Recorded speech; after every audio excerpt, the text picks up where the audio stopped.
La mutation métaphysique ayant donné naissance au matérialisme et à la science moderne a eu deux grandes conséquences, le rationalisme et l'individualisme.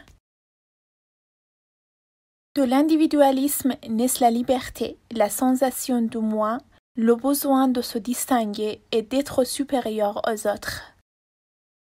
Ces deux sentiments, la cruauté et la compassion, n'ont évidemment plus grand sens dans les conditions d'absolue solitude où se déroulent nos vies.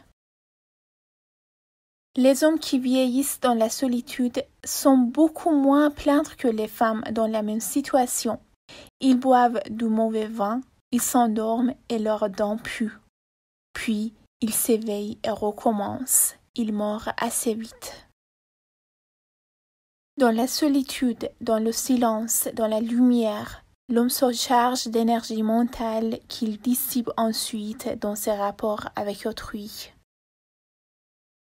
On cherche toujours en réalité à minimiser la souffrance.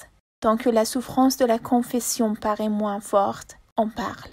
Ensuite, on se tait, on renonce, on est seul. Plus généralement, nous sommes tous soumis au vieillissement et à la mort.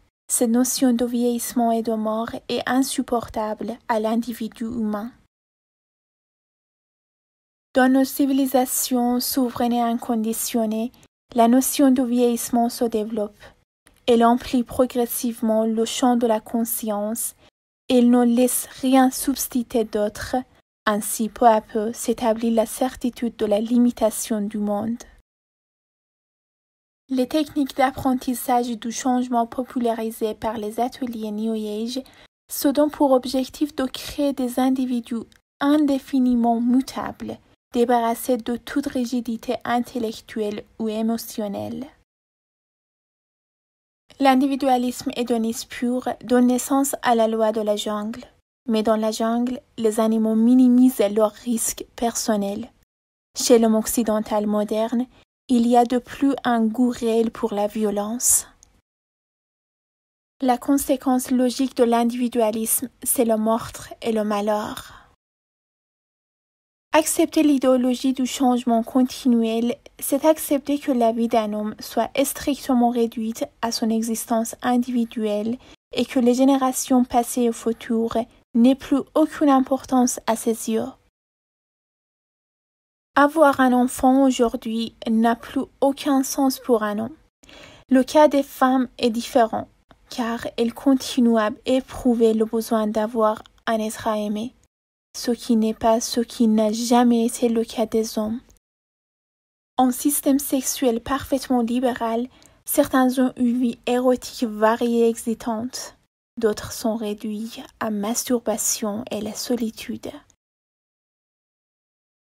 Comment se fait-il alors que notre solitude soit si profonde? Il doit s'être passé quelque chose, mais les racines de la déflagration nous restent impénétrables.